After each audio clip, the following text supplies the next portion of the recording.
Ayan mga brad, magre-refill tayo ng silicone oil.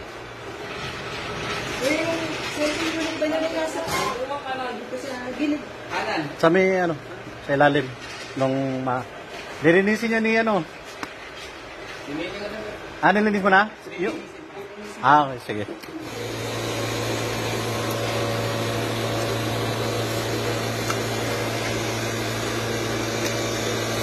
Tatlo na, sir. Lagyan mo na. Ayan, ang cost nito kaya nilalagyan ng silicone oil. Minsan kasi yung hindi na maganda ikot. Ano to, clutch pan ng Trailblazer.